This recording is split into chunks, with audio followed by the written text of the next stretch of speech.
Avoidants don't have a smooth love language. They have a scrambled one. It's hesitant, it's contradictory, it's full of pauses, backtracks, and moments where their emotions crash into their survival instinct. And survival wins. You reach out and they pause too long before responding, not because they're playing games, but because they're battling two truths in their head. I want this person, and this is dangerous. And instead of confidently choosing connection, they freeze in the fear of getting it wrong, of being too much, of not being enough, of being hurt. Again.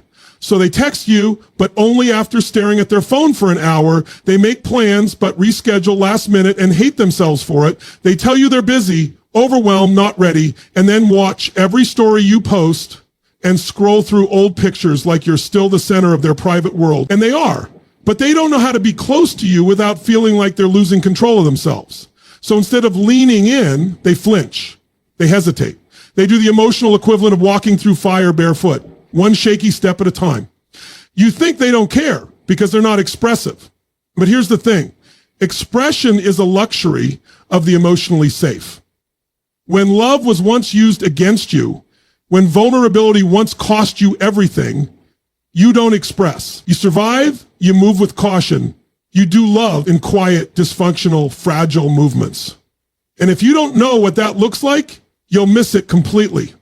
You'll miss the meaning behind that dry, awkward text that says, hope you had a good day, but took all their courage to send. You'll miss the way they ask about something small you mentioned weeks ago and act like it was just casual, but it's not. It's evidence they never stopped thinking about you. You'll miss the way they show up at 30% when you want it 100%, not realizing that 30% for them was a war. That to them, showing up at all was massive. Avoidants love in fragments. They love in spurts. They love in moments of boldness followed by weeks of hiding. They love in cautious proximity. They come close, then freak out and vanish. They say something vulnerable, then immediately regret it and act cold the next day. And if you don't understand this pattern, you'll take the distance personally. You'll think they changed their mind. You'll think it meant nothing, when in reality it meant so much it scared them senseless. You ever seen someone flinch when a hand reaches out to help? That's the avoidant in love. They want the hand, they crave it, but their body remembers when the last hand promised safety and then dropped them. So they pull back, or pretend they don't care, or make a joke. They'll say you're crazy when you get deep, or call you dramatic when you express a need, because if they took your emotions seriously, they'd have to take their own seriously too.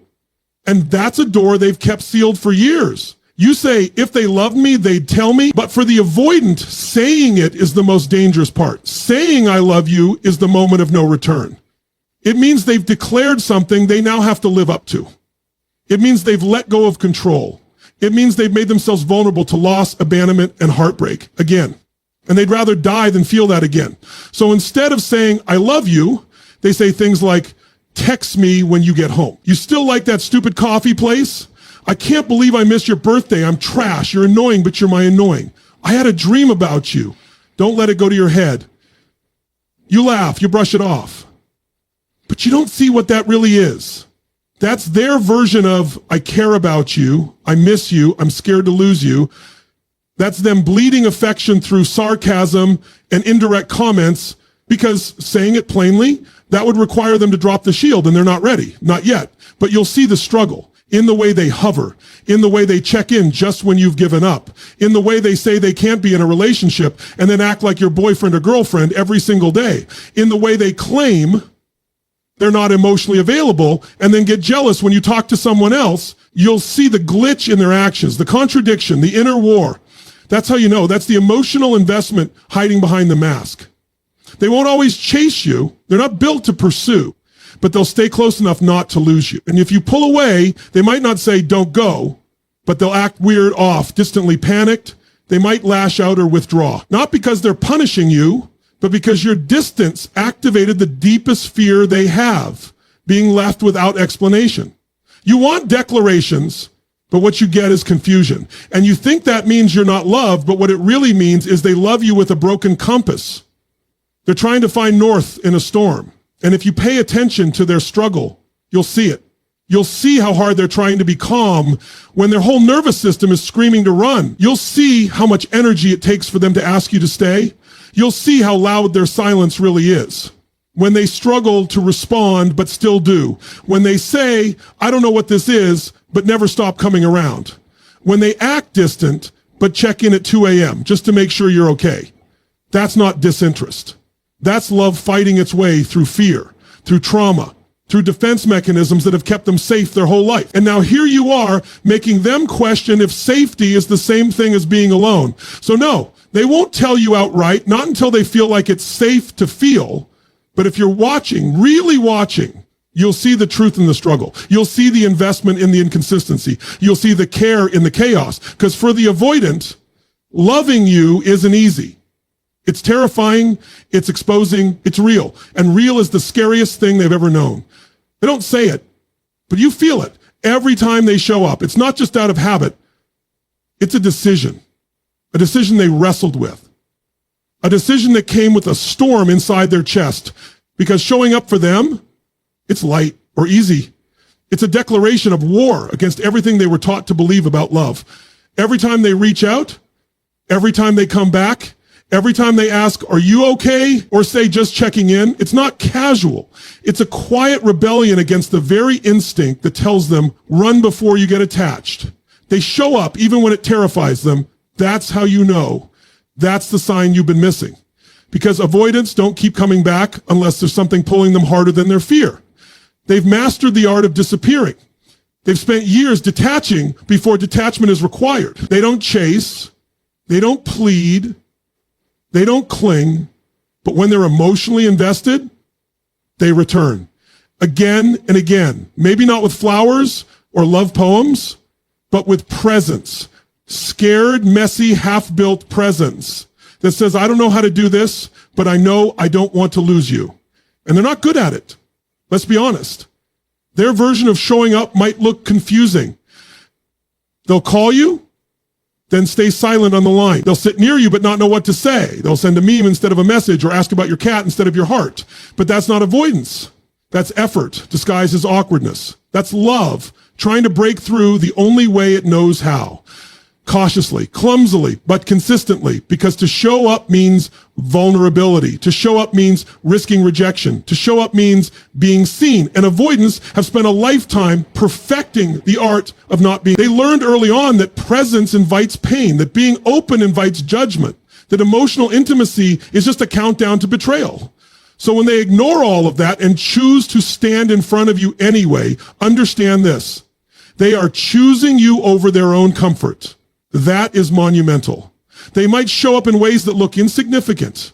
A comment on your post, a random message, a sudden offer to help you move, fix something, or pick you up from the airport. Don't miss this. These are not small acts. These are massive shifts in someone who's hardwired to disappear. They don't do these things lightly. They do them because something about you breaks the pattern. Something about you makes staying worth the fear. Sometimes they won't even understand why they're doing it. They'll show up and feel confused, feel agitated, feel out of control because their body is screaming, back away, but their heart is whispering, not this time. And the internal tug of war they feel is exhausting, but they'll still come, even if they're late, even if they cancel first and reschedule later, even if it's awkward, they still come back. Don't let their emotional struggle make you believe their presence is meaningless, because for an avoidant, presence is everything. Presence means vulnerability. Presence means exposure. Presence means I am willing to sit in discomfort if it means I get to keep you in my world a little longer. That is not nothing. That is not avoidance. That is the opposite of avoidance. That is commitment in disguise. You'll notice they show up most when they think they've lost you, because the threat of losing someone who actually makes them feel something, that's what snaps them out of hiding. That's what overrides the shutdown response. That's when they realize that the silence they once used as a weapon now feels like a prison. They'll show up when you're tired of waiting. They'll show up when you've stopped chasing. Because in that stillness, they finally hear the echo of their own feelings. Feelings they tried to mute, but couldn't. They'll knock, not because they know what they want to say, but because they couldn't bear the thought of not knocking at all. They'll come back, not with answers, but with questions they're finally willing to ask. They'll stand there silent and scared because in you, they found something they didn't expect. Someone who didn't run at the first sign of their fear. Someone who stayed long enough to be seen behind the armor. And that kind of presence, That kind of witnessing, it changes people. They're still scared, still guarded, still trying to figure out how to love without self-destructing. But every time they show up, they're telling you something deeper than words. You matter more than my fear. That is not weakness. That is not confusion. That is courage on a battlefield they've never won before. And you'll know when they show up, even if they don't say a word. You'll feel the weight of their effort and the tension in their shoulders. You'll see it in the way they hover near you, like proximity is their apology. You'll hear it in the awkward laughter, in the nervous energy, in the unfinished sentences. That's them trying. That's them saying, I don't know how to love you, but I'm trying not to lose you. Sometimes they won't even make eye contact. Sometimes they'll pretend it's casual. But they came. They came when they didn't have to. They came when their old self would have ghosted, vanished, shut the door. They came because something about you feels like safety, even if they don't have the language for that yet. And you'll feel the temptation to dismiss it, to say it's not enough, to demand more. But understand, you're watching a human being override their own nervous system for you. That doesn't look like a Hollywood love scene. It looks like panic wrapped in presence. It looks like someone who is terrified of closeness still choosing to sit beside you even if their hands are shaking. This is where the healing starts. Not when they have all the answers, not when they say all the right things, but when they start to stay, even when it's hard, even when it hurts, even when they have no idea how this ends. That is how you know they're emotionally invested. Not because they speak it fluently, but because they fight themselves every day just to keep you in their life. They show up not because it's easy, but because it's worth it. You are worth it, even if they haven't figured out how to say that yet. Their body is saying it. Their consistency is saying it. Their resistance, their return, their restless heart that keeps circling back to you. All of it is screaming, I don't want to run anymore. And that may be the loudest declaration of love they've ever made. They won't say it, but they test you. Oh, they test you hard. And if you don't know what's happening, you'll take it personally. You'll think they're trying to hurt you. You'll think they're pushing you away because they don't care. But the truth is far more raw, far more fragile, far more revealing. Because when an avoidant starts to emotionally invest, they don't lean in with trust. They lean in with fear. And they test your love because they don't believe it's real. They want to see if you'll stay, but they're terrified that you will. And they're terrified that you won't, so they do something subtle or not so subtle. They cancel plans last minute. They go cold for a few days. They throw out a sarcastic comment that hits too deep. They say something like, maybe I'm not built for relationships right after an amazing weekend with you. And you're left wondering what just happened. You feel like everything was going well, then the rug is pulled out from under you. That's not an accident. That's the test. They want to know, can you handle the mess I really am? Will you still want me when I'm not charming, when I'm not available, when I'm not trying to be lovable? Will you leave when I make it hard to stay? Will you run if I stop performing? These are not conscious thoughts. They don't sit down and plot this. But their nervous system is wired for betrayal. Their body expects abandonment. And so they create the moment before it happens to them just to see if you'll do what they're scared you will. And here's where it gets wild. They want you to pass the test, but they're betting you won't.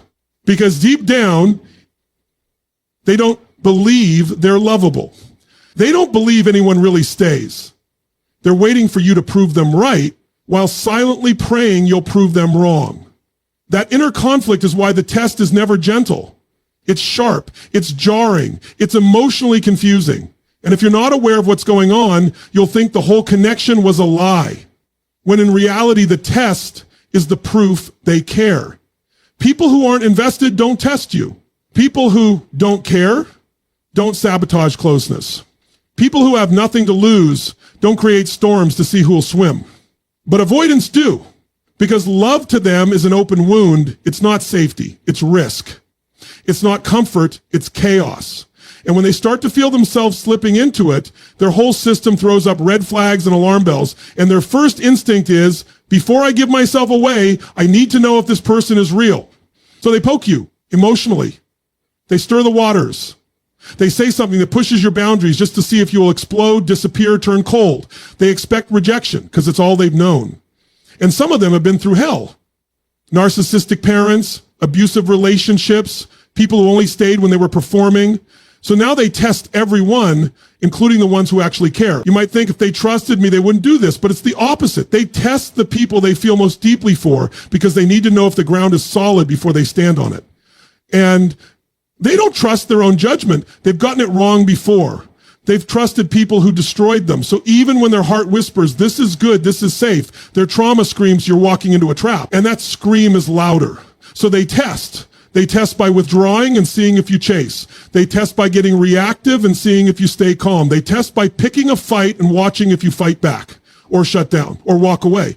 And they're not doing this to manipulate. They're doing this because their inner child is terrified of being seen and then rejected. And that fear makes them do things that hurt you, yes, but not because they don't care. Because they're afraid they care too much. And here's what hurts them more than they'll ever admit. When you pass the test, when you don't snap, when you see past the push, when you respond to their chaos with clarity, it hurts because it disarms them, because it proves there was no threat, because it shows them that they could have just trusted you, and they hate that. They hate that they caused damage when you were only there to love them. And that shame is the next thing they battle. Because for the avoidant, letting someone love them is painful in ways you can't see. You might ask, why not just say what they feel? Why not just be honest instead of testing? Because honesty means exposure. It means I like you and I'm scared. It means I want to get closer, but I don't know how. It means I'm afraid if I let you love me, you'll leave me like everyone else did. That kind of honesty takes a level of emotional safety they've never known. So instead, they throw out behavior like flares in the dark. And they wait to see how you react. And if you react with peace, with empathy, with boundaries but not abandonment, they notice, they remember. They don't always say it, but that becomes part of their internal blueprint. And that's how you earn their trust, not by always being perfect, but by being consistent in the face of their inconsistency, not by tolerating abuse, but by understanding when the test is a trauma response, not a red flag. This is not about excusing toxic behavior. This is about recognizing the language of someone who was taught that love is conditional, fragile, and dangerous. They will only test the ones they're scared to lose. They will only push away the people who make them feel something real, and they don't always know they're doing it until after it's done. So when the avoidance starts to test you, pause. Look past the behavior. Ask yourself, is this a pattern of disrespect, or is this fear dressed as fire? Because the way they test is often the same way they love. Awkwardly, indirectly, and with walls they don't know how to lower. But if you catch it, if you understand it, if you don't flinch when they throw the test at you, something powerful happens. They begin to believe that love doesn't always have to be earned through survival. And that is the moment their healing begins. They told you the avoidant doesn't love. They told you they pull away, they ghost, they run, and you believed it. But what if I told you the avoidant doesn't run because they don't care? They run because they care too much. See, we've been reading the wrong signals, interpreting silence as disinterest, distance as detachment, and withdrawal as rejection.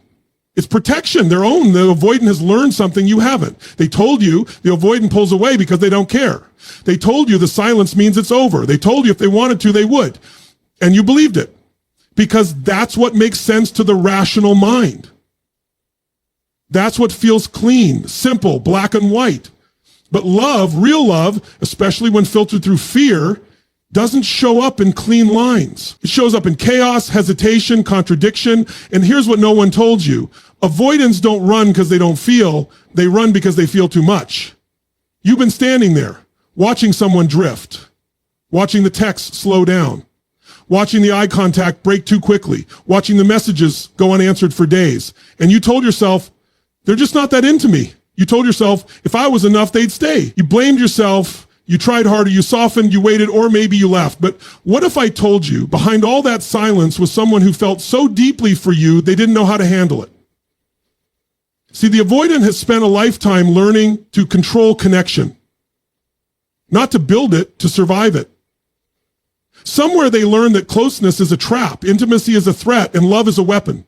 Or somewhere along the way, they were loved in a way that burned them, or abandoned in a moment that taught them never again. They didn't build walls to keep you out. They built walls because once upon a time, they let someone in and they never recovered. And then you walked in and suddenly the armor didn't fit right anymore. Suddenly something in you felt like warmth. like softness, like home. It's exactly what terrified them. Because when you feel like home, the avoidant feels like the frightened child again, standing at the edge of something beautiful but dangerous. And instead of walking in, they retreat.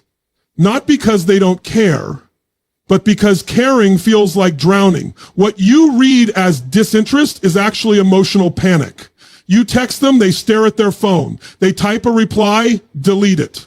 Type again, let it sit, close the app, come back, post a story, watch yours, scroll through your old photos, and still say nothing. You assume they don't want you, but the truth is they want you so much, it hurts. And they don't know how to want something without losing themselves in the process. So they run. Not to get away from you, but to try to regain control over the emotions that make them feel weak, vulnerable, out of control. And to the avoidant, vulnerability isn't intimacy, it's danger, it's exposure. It's the old fear that if they really open up, you'll see all the broken pieces they've been hiding and you'll leave. Or worse, stay and use those pieces against them. So they protect themselves first. That's why when the connection gets real, they don't lean in. They vanish. But here's the paradox that will wreck everything you thought you understood about them. The deeper the connection, the harder they pull away. The stronger the feelings, the more they resist. Because the avoidant doesn't have an off switch for love. It's all or nothing. And nothing feels safer. You think their distance means you're not enough. But in their mind, your closeness means they'll lose themselves again. And if you knew what it costs them to come back after they pull away, if you knew how many times they retype that message, how many times they hover over the call button, how many dreams they've had where they held you and hated waking up alone, you'd stop calling it rejection. This is the part nobody talks about. The avoidance silence is not empty. It's full of internal war. It's full of love they can't express, affection they can't show, and connection they can't control. And when they finally do come back, even awkwardly, even quietly, it's not because they figured it all out. It's because they missed you more than they could stand themselves for it. So stop measuring their love by how loud it is. Avoidants don't shout love, they whisper it in the form of checking in randomly, in the form of remembering something you said months ago, in the form of watching your stories every day but never replying, in the form of showing up when they said they couldn't, in the form of staying just a little longer when everything in them says run. You want fireworks, but for an avoidant, love is not fireworks. It's walking through a minefield barefoot. Every step closer to you feels like a risk. Every layer they shed feels like exposure. And every moment they care a little more, they lose a little more of the only thing they've ever trusted, control. And if they're still showing up, still texting, still calling, still orbiting your world in any form, that's not apathy. That's investment through fear. You think love is proven by presence, but with an avoidant, love is proven by return, by effort through resistance, by the trembling hand that reaches out even after being burned. You thought they didn't care, but the truth is they cared too much to let themselves fall freely. Because falling for you feels like falling back into every trauma, every memory, every scar they swore they'd never feel again. But here's the rawest truth. If they didn't care, you'd never hear from them again. You'd be a ghost, a stranger, but if they're trying, even a little, then love is there, hiding, trembling, fighting for air. And it may not look like the movies, it may not sound like the songs, but it's real. And it's costing them everything. Don't miss that, because you're looking for the loud sometimes. The quiet ones are the ones bleeding love under their breath. You think love is a gift. You think intimacy is warmth. You think connection feels like home, but not for them, not for the avoidant. For them, love isn't the safe place you believe it is. It's a battlefield. You come in with open arms, they flinch like you've drawn a weapon. You offer closeness and they feel the noose tightening. You give your heart and they hear sirens in their head. And the world will tell you they're cold, detached, indifferent.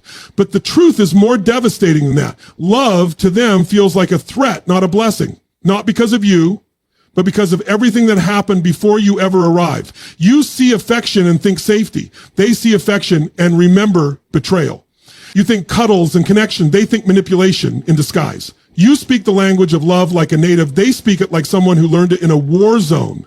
Every sentence laced with caution. Every pause filled with fear. Every I miss you choked in the throat before it ever reaches their lips. And when you try to get closer, you think, why are they pushing me away? Why is love so hard for them? But that question has 1,000 answers buried in pain. Maybe it was the parent who showed up just enough to make them hope, then left just long enough to make them stop. Maybe it was the first person they ever loved who used that love as leverage. Or maybe it was years of believing that needing someone is the first step to being destroyed. Whatever it was, it taught them this one truth. Never let anyone close enough to hurt you. So here you are, standing on the edge of their heart, offering something real. And instead of walking forward, they freeze or run or lash out. Not because they don't want what you're offering, but because what you're offering feels like the same fire that once burned them to the ground. Love doesn't feel like healing. It feels like risk. And the closer you get, the louder the alarms go off in their mind. They start asking questions they don't say out loud. What if you leave? What if you lie? What if they give everything and get nothing back? What if the minute they let their guard down, you decide they're too much or not enough? What if this is just another trap? And these questions don't come from paranoia. They come from history, from scars, from nights they cried alone because they dared to trust someone who didn't stay. So they build distance like armor, not to reject you, but to survive the possibility of being consumed. They crave intimacy, but only in doses they can control. They'll let you close, but just enough that they can still slam the door if it gets too real. They'll tell you half the story, leave out the parts that make them feel naked.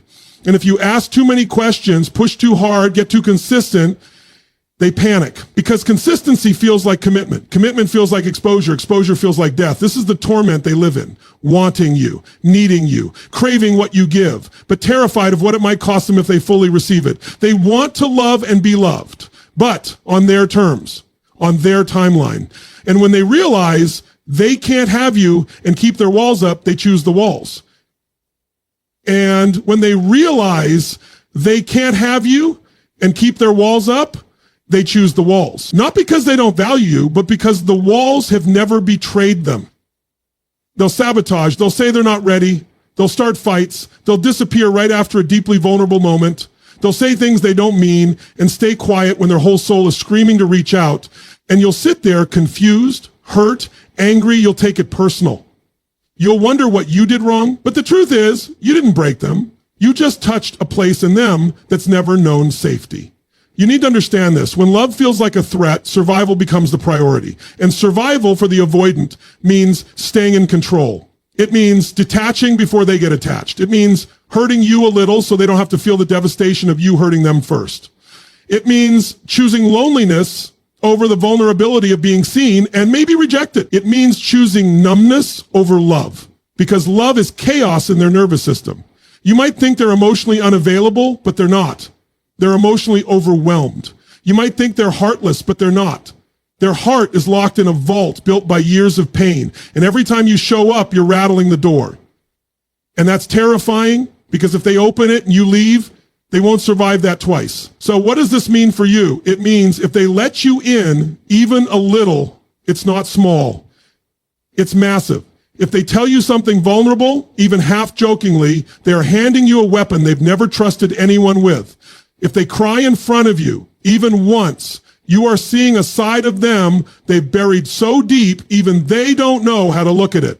If they tell you they're scared, believe them. Not because they're weak, but because you matter enough to make them afraid of losing you. But here's the paradox. Because love feels like a threat, they may treat you like the enemy. They may react to your love with resistance. They may test you, push you, ghost you, confuse you, because they don't know the difference between fear of abandonment and fear of intimacy. It's all the same ache in a different costume. And you'll ask, how can someone who wants love be so afraid of it? But that's exactly the point. They want it so deeply, so desperately, that the idea of not getting it, of tasting it and then losing it, is unbearable. So they choose control. They choose space. They choose silence. Not because they're cold, but because they're trying to protect themselves from the very thing they crave. You are not the problem. Love is not the problem. But in their mind, love equals loss. Love equals exposure. Love equals dependency. And dependency feels like giving someone a gun and hoping they won't pull the trigger. That's why they pull away when it gets real. That's why they act hot and cold. That's why they love you in the shadows but panic in the light. If you've experienced this, don't shrink yourself to fit their fear. Just understand what you're up against. You're not just fighting for love. You're fighting through trauma. You're standing in front of someone whose nervous system is wired to see closeness as danger. And yet, if they're still here, still trying, still showing up in their broken, glitchy, terrified way, it's because something in you feels like peace, even if they don't know how to receive it yet. You're waiting for words, for clarity, for the grand reveal, for them to look you in the eye and say, I love you, I choose you, I'm in this. But that day doesn't come.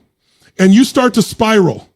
You wonder if you're imagining the connection. You wonder if they're just using you. You wonder if maybe it was never real at all. But what you don't see, what no one tells you, is that when someone's wired for avoidance, love doesn't pour out of their mouth. It leaks out through their struggle. If you want to know how they feel, don't listen for what they say. Watch what they can barely bring themselves to do.